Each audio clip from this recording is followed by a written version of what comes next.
everyone, and welcome to Open Mic, another episode. And today we have a group of people with us. It's something new we've never done before. It's going to be an awesome evening.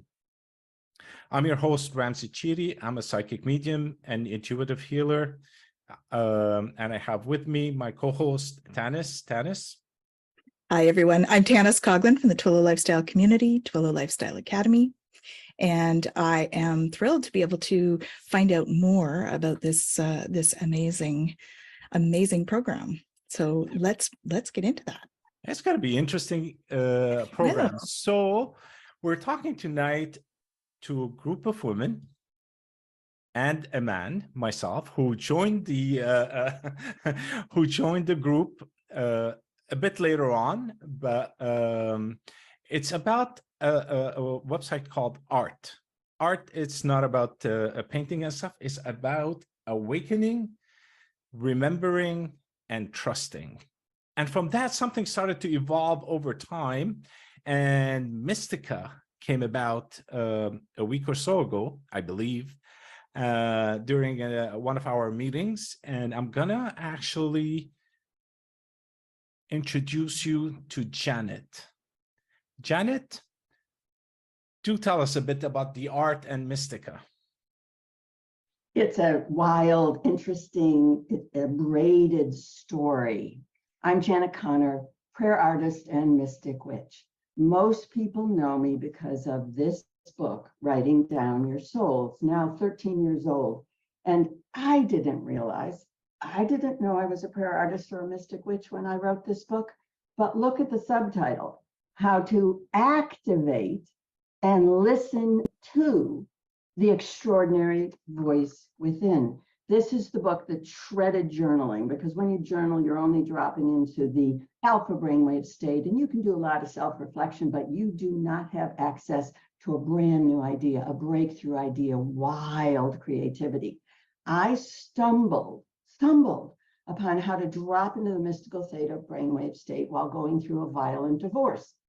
I now have, I'm ashamed to tell you, 26 years of these journals, because I have activated and listened to the voice of the divine feminine speaking to me every single day on the page. And once you start doing that, once you start hearing and seeing what obviously you aren't seeing with your eyes and you aren't hearing with your ears, life gets very thrilling, very exciting. And I began to offer intensives. And people come and we play. And now we're playing at the deepest, most profound, mystical adventure that I've ever created, I've ever offered. It started being called The Art of Becoming a Witch. Awaken, remember, trust. That's the A.R.T. How to awaken. How to remember, oh, wait a second. Yeah, this is how you're supposed to live. Yeah, I knew this when I was 4 years old.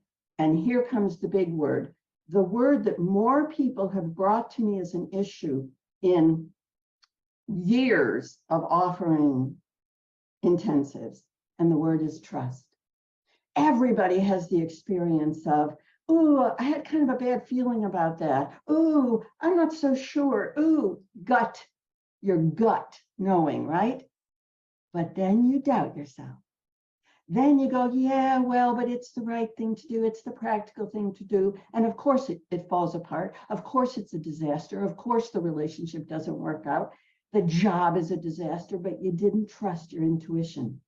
And so over time, intensive after intensive after intensive, we have been awakening, remembering who we really are, and beginning to trust. I do see what my eyes do not see. I do hear what my ears are not hearing. I do feel what my skin isn't feeling. I do know what this brain doesn't know. And then the fifth wildest one is astral travel. Can you be where your body is not? Of course you can. Every mystic in every tradition has always bilocated. And so what birthed this is that in another event called Remembering the Songlines of the Witches, Ramsey and Susie, mediums, they helped us identify what witch was going to bring us her or his medicine through this thing called blind vision. We all showed up. We don't know what they're talking about. And Susie would hold up a piece of paper with a number on it. A number. Not even she knew the name that was on this piece of paper. And she told all of us, no training, no teaching, no nothing. She said, just tune into your body. Tune into your body. Feel. What do you see? What do you hear? And of course, we're all naively going, yeah, well, I think I sort of see a color. I think I sort of see rocks. I feel a heavy feeling. We were shocked when Susie would open the piece of paper and we could see the name of the witch that was bringing us her medicine, that we had all somehow perceived kind of the same colors, kind of the same feeling, kind of the same place. And I sat here going, I don't know what this is, but this is real. This is true. Now, Susie and Ramsey, they had been studying mediumship.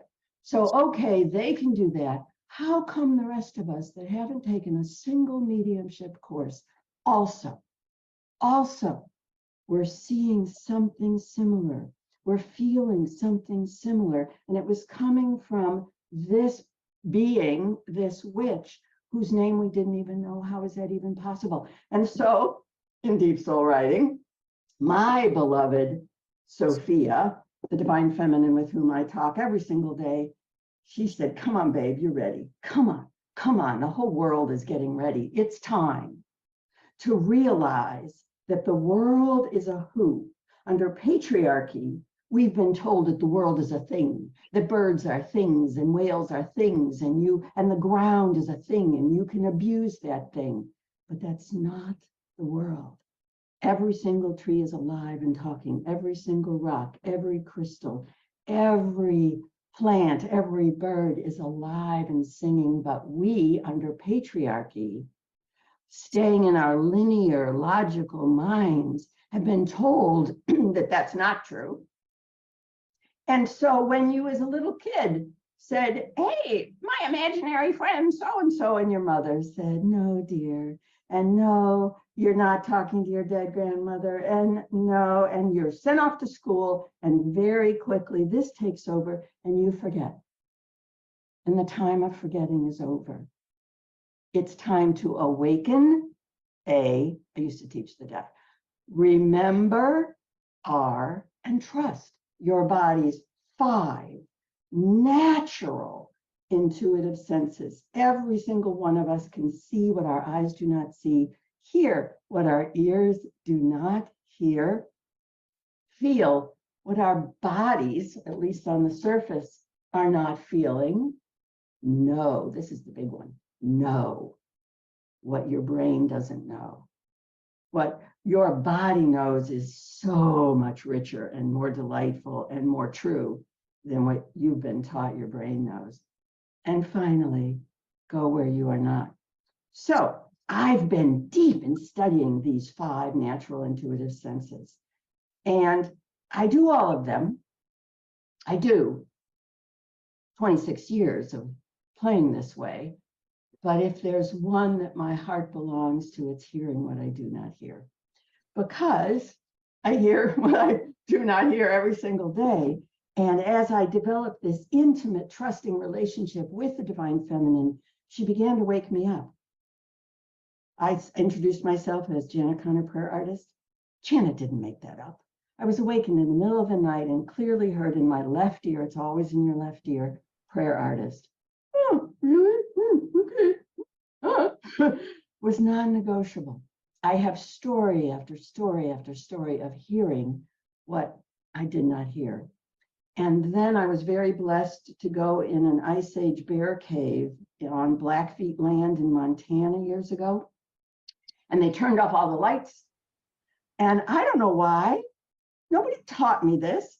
I just said to the rocks, do you have a message for me?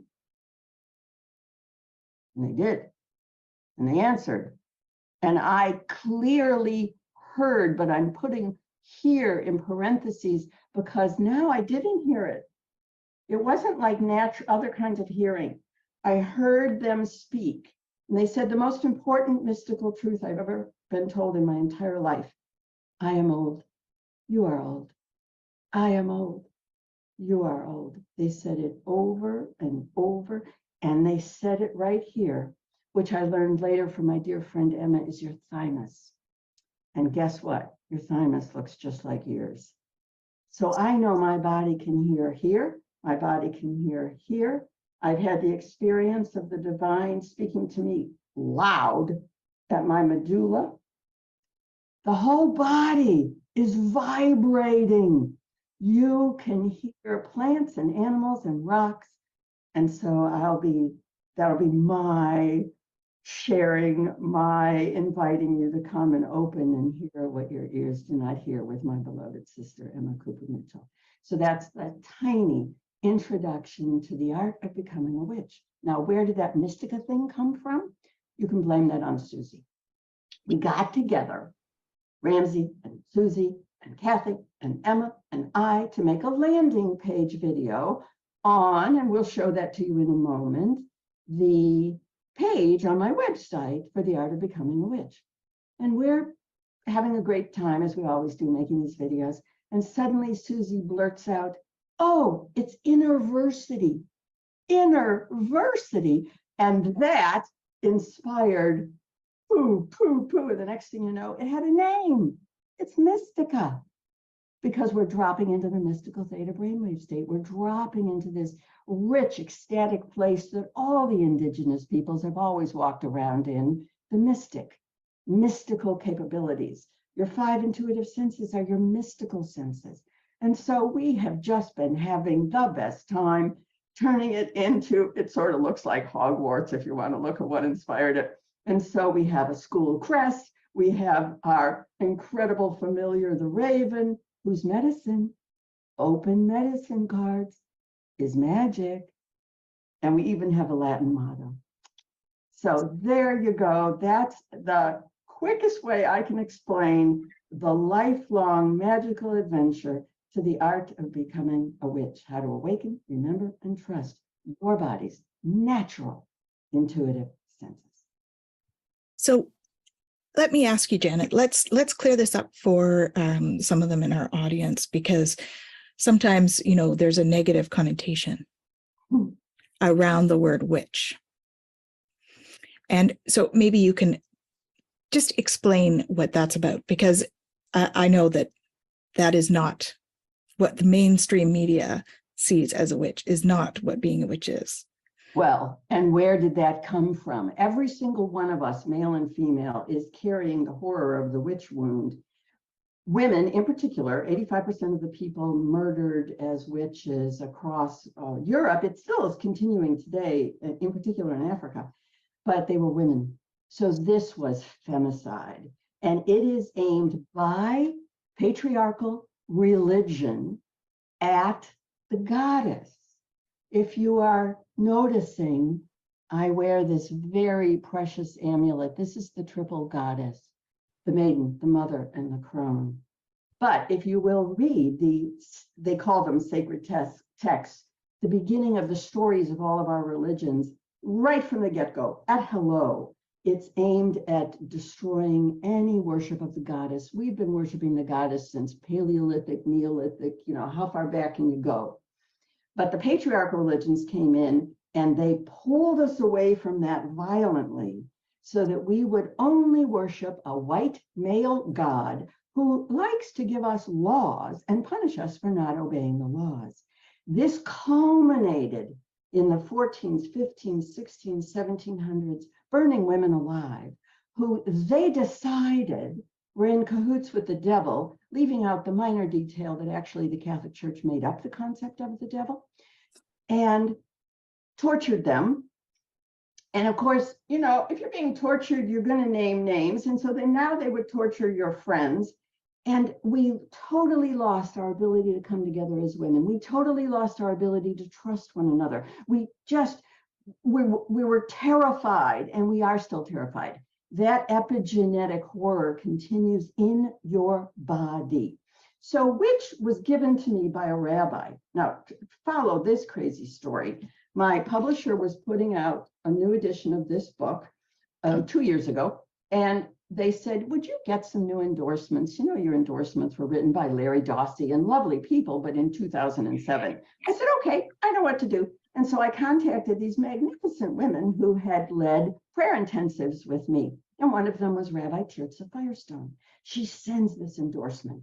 I sat right here crying when it came, because the opening sentence is, Janet Conner is a prayer artist, scholar, and 21st century witch. What? And there was a part of me that went, oh, but there was another part of me that went, damn right. Wow. So that set me off on what has now been a 3-year deep dive into this word and the history and what was done. And I was stunned to discover through a book by Max Dashew, Witches and Pagans. She did massive research that when you go to every single European country around, or actually the entire world, and you look at this word witch, the root of the word witch is beautiful. It means turning, twisting, creating, praying, chanting.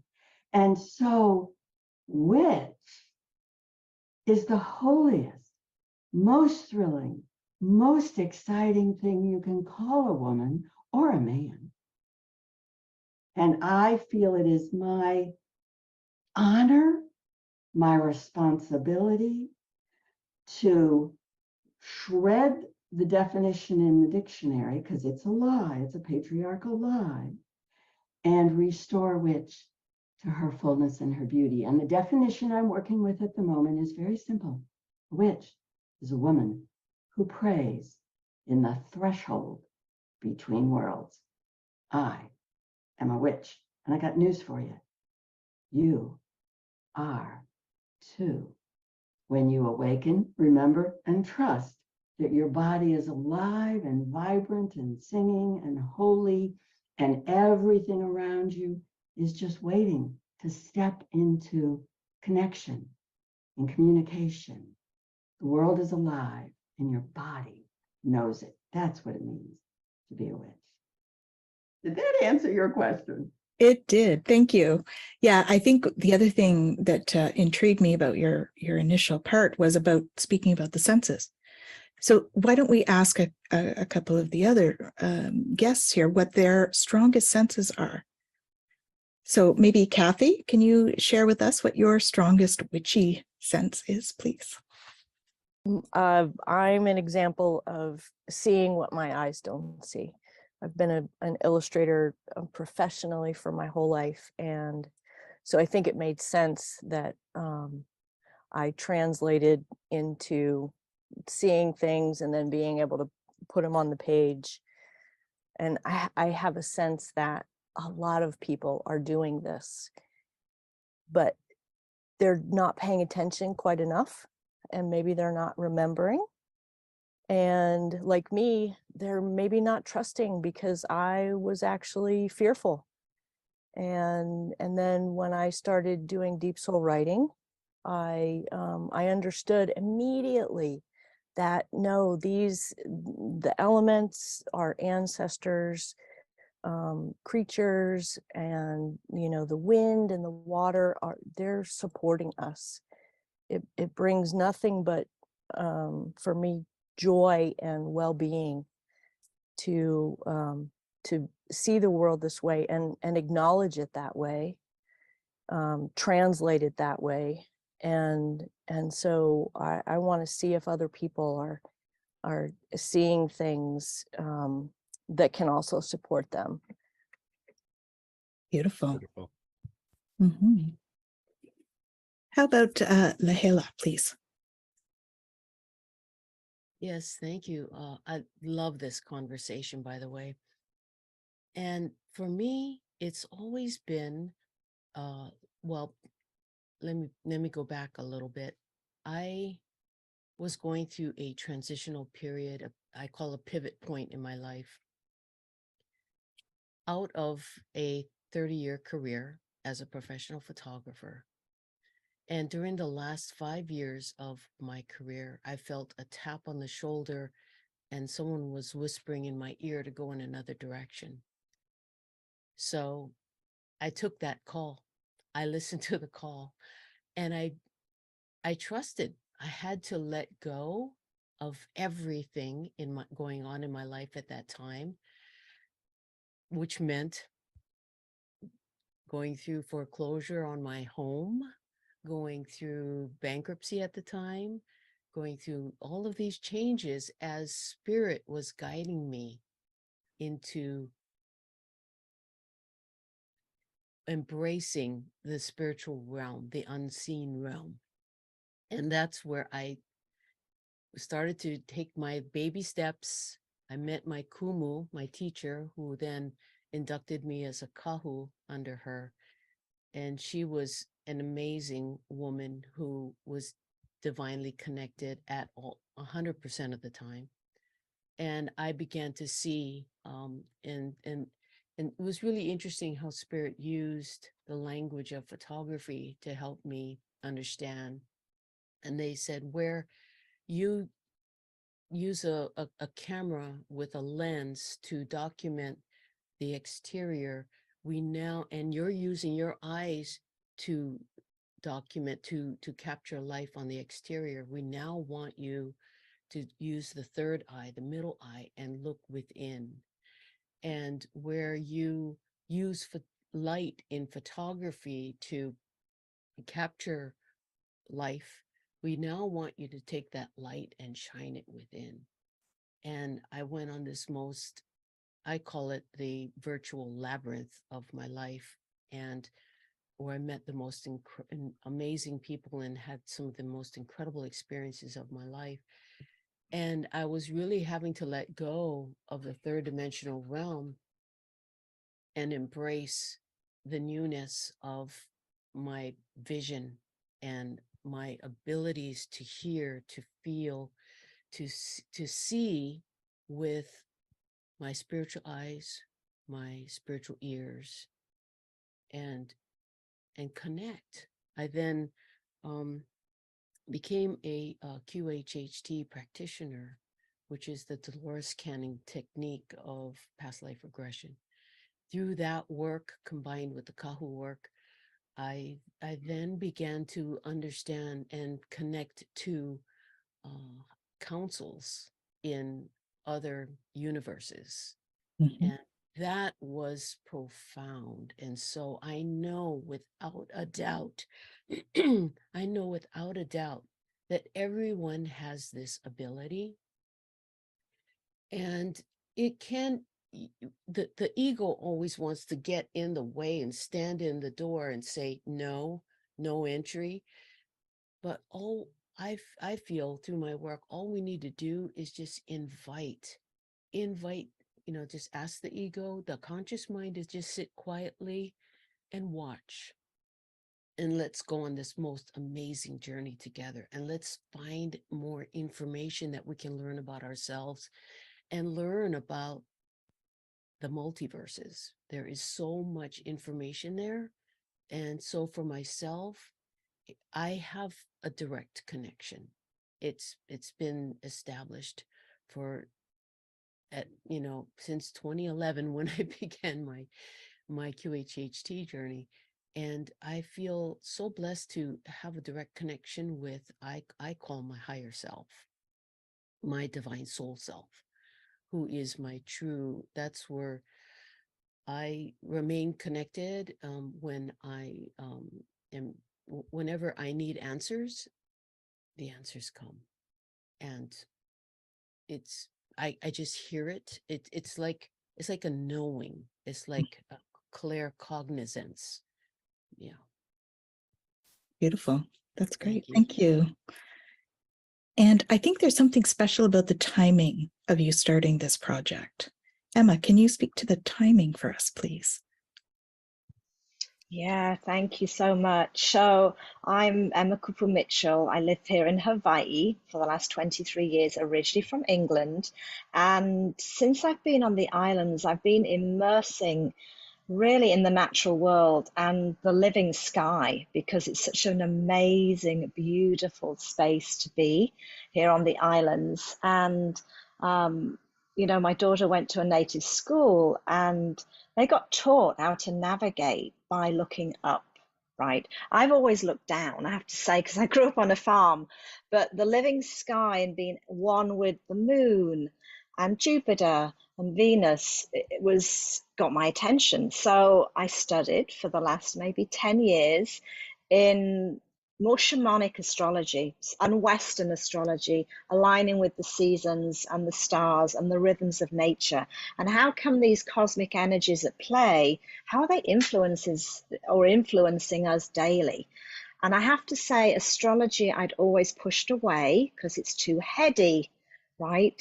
It's a symbolic language, but oh boy, is it complicated and complex. And I was like, nope. So it's so much more than what we read in those daily horoscopes. We all have a moon sign. We're born under the moon. We have a rising sign. Where is the sun rising in our own birth chart? And I became aware that our timing of birth and the date of birth is symbolic in the path of the soul. So why now? Well, as an astrologer, we can't, I think a lot of us are aware that we are moving into very big shifts of energy. Even if you know nothing about astrology, I'm sure a lot of your audience are feeling and seeing it on different levels and hearing it. But we have March is a wild month. And we are kind of recording this in March, but the Art of Becoming a Witch and the Mystica School, the timing could not be more profound, because we have Saturn, who is our reality gatekeeper planet that really our ancestors knew as the last visible planet with telescopes and the visible eyes. They thought that's where our universe ended. So he kind of got called the gatekeeper, guarding with the boundaries of our lived reality. And he has just shifted signs he moves into different energies about every 3 years and takes 29 and a half years to kind of move around the whole zodiac. So we all have a Saturn return around about 29, 30, and then again at 60. And he shifts our maturation. We step up and we step in to mastering why we're really here. Not easy. And if we're not listening, pressure, right? He wakes us up to get real with what are we doing with our life. And he just moved into Pisces. So Pisces is this unbounded water. It's very spiritual, our ability to move into dream time and liminal spaces. So this is already whispering to each of us. Maybe you found your dreams have become way more wild and vivid, or that you're drifting and daydreaming in awakened state, or that, like Kathy, you're doodling more, or imagining more, or being more playful and curious. They're all Piscean energies. So that is one invitation, but the biggest timing is with Pluto. Outer planet that we didn't know about till like the 1930s. And Pluto changes our whole structural environment. He's like a bulldozer, and he will dig up and unearth what's been hiding, all the stuff we shove down, right, within ourselves and collectively. But he has a very slow orbit, roughly 248 years. So none of us live through that time, but he spends about 15 to 20 years in a zodiac. And in 2008, he moved into Capricorn. Now, a lot of us, I'm sure your audience are old enough to have lived through that. And we can all recall that was the crash of the housing system, the stock market, our political structures in a lot of ways became very unstable. And that's one of the jobs of Pluto. He excavates the darkness and reveals the light through rebirth, renewal, transformation, whether we like it or not. And on March the 24th, he is moving into Aquarius for the first time since 1778. So, of course, none of us were there in this physical body, but if we look back in history, that was a big revolutionary time, huge. So what is Aquarius? Well, Aquarius is fixed air. So if we think about the element of air, the winds, I mean, it moves everything. In Ayurvedic, it's the Vata element. So anytime we get this wind, it shifts all the other elements and it kind of activates the mind, but it's our higher mind and it's collective. The element of Aquarius or the sign of Aquarius is very humanitarian, and it's about times of change. Visionary technology, futuristic energies are coming up to meet Pluto, and Pluto is going, what are we going to change? How are we going to change together in a community with like-minded people that can shift our way of seeing and hearing and being and our living earth? So everything's got this potent welcoming and shifting, just as the art of becoming a witch begins. Literally, it begins the weekend after. So I think we have a 77-day window together when you join, and we hope you do join us all, because there are cosmic energies supporting everybody. And I believe when we raise our consciousness, we meet those energies. So we have a choice, right? We all have a choice. It's not that Pluto's dumping stuff on us.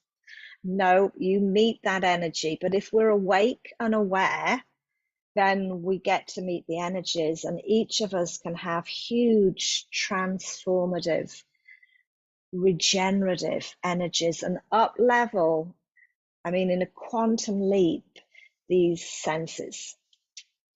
So I will be quiet now. I could go on and on. There's a whole lot more, but we have two friends in the cosmic skies, Saturn and Pluto, and this age, probably all heard of the age of Aquarius, we're all moving into, takes about 2,000 years, but we're beginning now. Now is the time. So yes, thank you for letting me share a little. Absolutely. Hope I answered.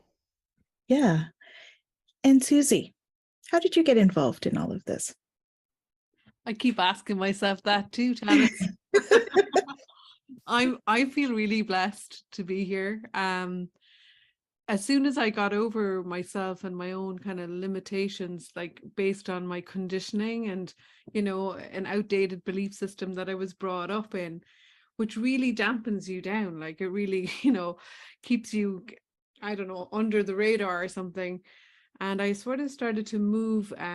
People had books appeared, you know, people started to hand me things and you start reading. And deep down, I always knew there was something, there's just a lot more to us. And like I'd had lots of experiences as a child and even as a teenager of seeing, might have seen the odd dead person here or there, or got messages, but that scared the living daylights out of me. So I really shut that off, and I drank and I smoked and I did everything to just try and drown that out, because I did not want that, because I had no references for that, like that were positive, let's say.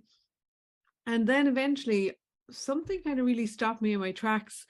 I used to read a lot of books by Dr. Deepak Chopra, and he felt, for me, he felt like a safe haven, you know, that I could go to. And So I was just one day thinking, okay, maybe if I went and learned a little bit through his, Ayurveda and yoga and meditation, which were beginning to become more mainstream, that it might help me figure out, what more. I always knew there had to be more to life than just making money. And it felt so flat for me, And so a sequence of events arrived at, and I basically followed them like guidance that was coming through me.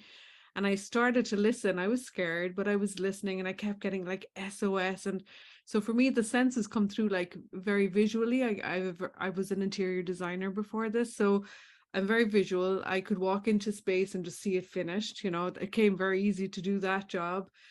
But I could see then if I used it some other way, I was seeing kind of the messages coming through, but then sometimes as well, I would hear it.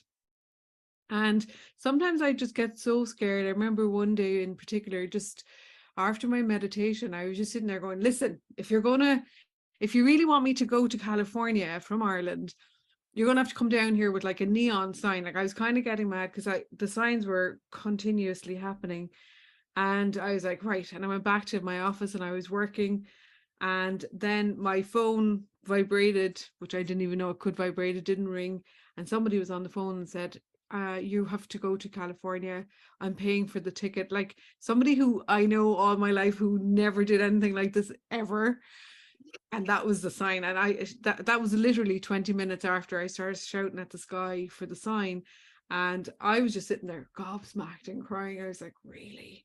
Is this how this works? And it was really mysterious and exciting, mystical. And so I started to have the courage, and I went to the first time. And like, I think as soon as you start to move out of the fear and you start to move into, well, what if, and maybe, and you move into a different sort of a part of the experience, it opens a little bit more and a little bit more. And I always believe now, from my own experience anyway, that you're never given more than you can handle. I do trust that.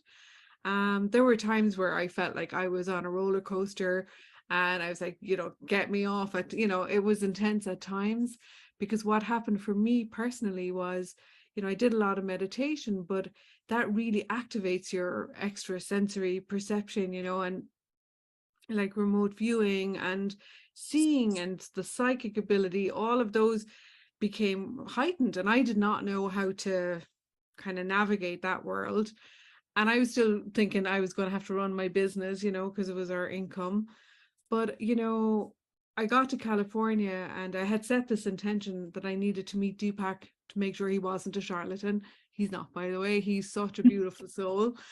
And, sure enough, that's what happened. I was standing there chatting to him, and I was like, okay, this is working, and I was beginning to trust a little bit.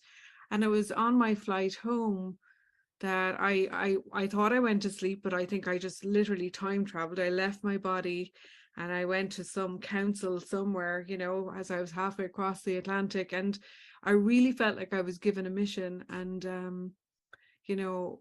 I heard very clearly to close the business. And I had already heard a message about a year before to sell my house. So I had already done that. And so it just suddenly all started to change. I had the money, and I went home and I broke the news that I was closing the business, and everybody thought I'd lost my marbles, actually. And you have to kind of navigating that part was hard for sure.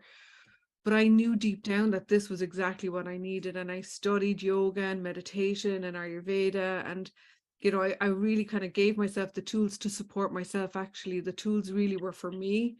I did teach other people, but I realized that these are the things that support me, like staying connected through the 5 senses, through the 5 elements, staying in balance, staying grounded. All of those things really supported the kind of, I suppose, the expansion of that consciousness, and that ability then to navigate and see, wow, what is it like to live from a higher state of awareness, like the intuitive sense and the visuals and the creative. And it eventually led me to meet up with Ramsey when we were doing Awakened Mind training. And you know, which I didn't realize we were learning about mediumship, which sounds really dumb now, but I genuinely kind of missed that part because it came as a message to do it.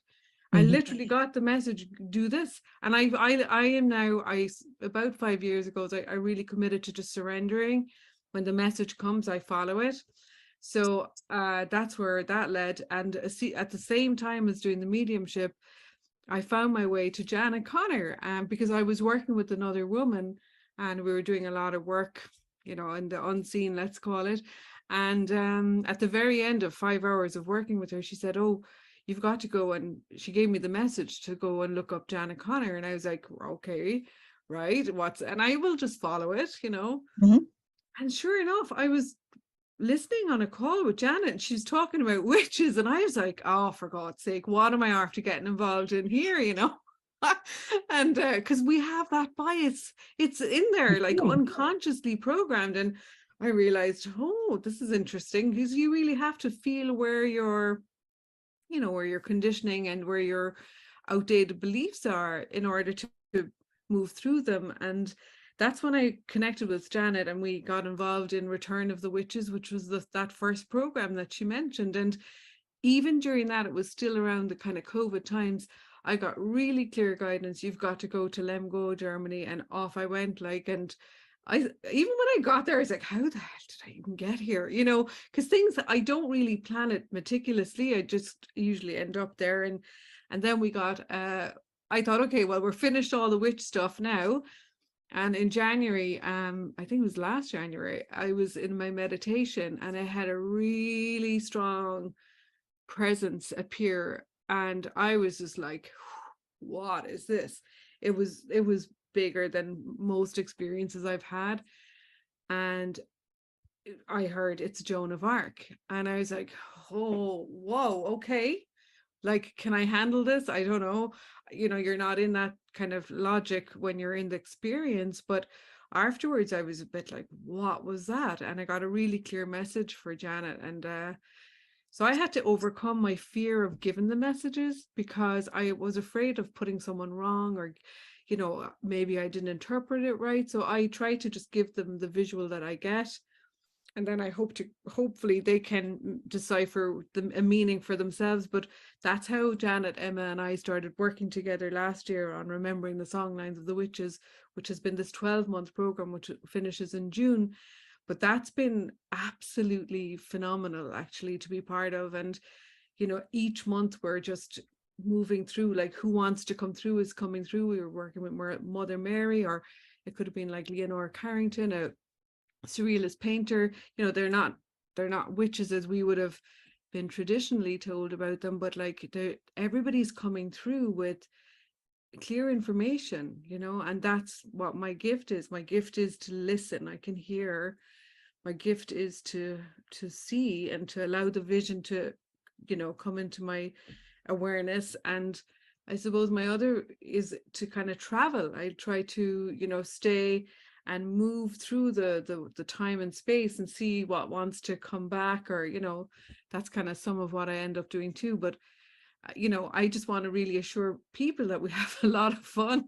You know, it may seem a bit daunting initially, but when you're hanging out with like-minded people, it's amazing, because we all are given a part.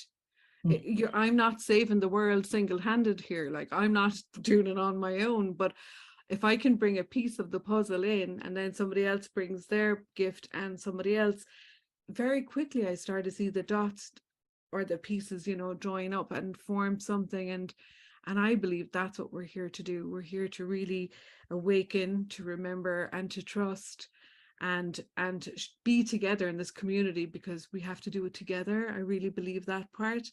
So yeah, probably very long answer there for you, but No, that's great. That's great. It helps us to understand the synergy of having all of you together in a group as well, right?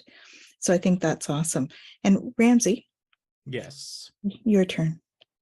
I got drafted by Susie. I actually worked with her for a while during our classes. And when Joan of Arc came to her, I believe it was one of the classes, and I go, by the way, there is a lady coming to you, and I described her. I gave her the color of the dress, the patterns and everything, and then within 2 seconds she sent me a picture and she goes, is this the one? I go, yep, that's the one. It was Joan of Arc. And then from there we went further and worked with everybody on picking the right witches. I think as a community, when you shed your conditioning and you bring in more people in, it becomes how I'm gonna describe it, like the energies within across the globe, the energies will increase.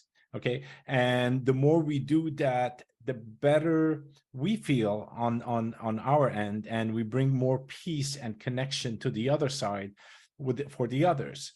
And just to tell them, like, it is not, well, I heard the word daunting somewhere, but it's not that bad. It's not that big. It's very simple. It's the simplest thing ever. It's just close your eyes and just think of nothing for 2 seconds. I know meditation is like really big in terms of I have to do it and I have to sit down in a lotus position for the 10-15 minutes, but that becomes too much, and I can't sit down for being 5 minutes and I'll go nuts. But I do take those times where, like, I close my eyes and then I go somewhere, I hear something, I see something, and I bring it back. And the work that we've done, and I like Mystica because it actually takes you from a certain world to another world, a mystical, beautiful little world whereby you can play. And that's what it's all about. Life is about a play.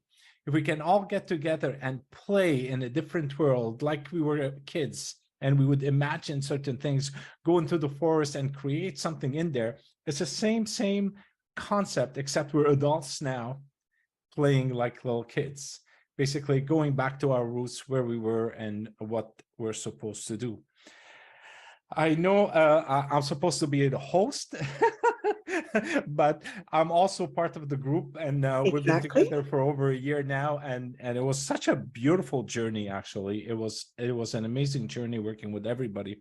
So that's why I said, okay, let's get them all on our show and talk about Mystica and art, because it is something that we have forgotten on our day-to-day life. We forgot about these things. We just moved into a more denser environment.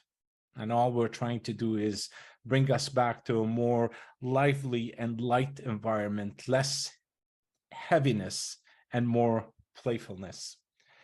So those are my 2 cents. But That's awesome. I'm wondering if we can go through and just get each of you to give us one word that describes Mystica for you. What does it mean to you in one word? Ramsey? Oh, start with me. Yeah. One word. I would say playful. Awesome. And Kathy? One word, Joy. please. Joy. Joy. Beautiful. Awesome. And Lahela, please. I would say unlimited. Awesome. That's great. And Emma, please. Magical. Beautiful. And Susie? Remembering. Remembering. Awesome. And Janet? Well, Ramsey said it. This is play. This is the way we are designed, and it's actually, from a brainwave standpoint, the way we're literally wired. And the reason that we're talking about, don't you remember when you were 3 and when you were 4? There's actually a massive amount of science that supports this. Bruce Lipton in particular has studied this for years. When you are 2, 3, 4, 5, 6, 7, your brain is primarily in the theta brainwave state. This is why kids have imaginary friends and they can see dead people and they put on a towel and they have superpowers. This is still inside of us. And so my word is play. Come and play in the fields of the mystic, the fields of magic, Mystica. Beautiful. I think we've described it very well from different angles. And where should our viewers go find Mystica? How can I'll they show get that there? to you. I will show that to you. It's on my website. My name is Janet Conner, spelled Conner with an E, C-O-N-N-E-R. So when you go to janetconner.com, there I am reminding you that prayer is a vibration of love. And if you just scroll down, these change. There's always new things you can do. But this is always the live intensive. What's coming up? And it is the art of becoming a witch. Now, there's the video that we all made. And oh, we had such a good time. And you can hear Susie blurt out Interversity. There's one of the beautiful paintings that Kathy made for us. There is a lot of information here. Take your time, because there is nothing like this. Take your time, scroll through, and there are the 5 intuitive senses. There's a little introduction to why it's so miraculous. I call it the theater of the miraculous. Here's I try to give everybody a lot of information. You know what you're joining. And here are the 5 senses. So Ramsey and Susie are going to kick us off with seeing what you do not see, blind vision. And then Emma and I are going to help you hear what you do not hear with lots of fun exercises. And so on, all the way down. Look at it. You can send me any questions. What will you receive? There's a lot of information. And when you get to the bottom, you can join us and register. We open on Sundays, March 26th, and we specifically chose Sunday at 2 o'clock Eastern, because that picks up 8 or 9 a.m. in Hawaii all the way to 9 o'clock at night in Finland. It's the largest expanse. Half the globe can join us. You don't have to join us live, of course. Everything is recorded, but it is fun. It's really fun. And if you can, we selected this time, 2 o'clock Eastern, in order to welcome as many people as possible to come and play in Mystica University. That's beautiful. I hope you take advantage of that and click on it, janetconner.com, correct? Conner with an E, C-O-N-N-E-R. E. Thank you, Janet. And being there live, it's actually, you can feel the energy of the group. You can feel that you are part of the group. When we did the art of being a witch, and somebody's presenting that witch for themselves, the energy of that person would show up in the group. You can feel it. If you close your eyes, you can see it. You can see how people are connected, and you connect with them in such a way that is, I can't even describe it. I can't find words to describe how or what happens in these events. These events are beautiful. And go ahead, Janet. Well, the word, and this is why it's called the theater of the miraculous. Miraculous is the best word I've got for it.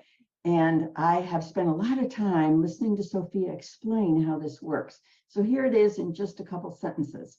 Each one of us shows up. We're excited. We bring our full selves. So we are a container. We are a container for the mystical. We are a container for the divine feminine. We are a container for magic.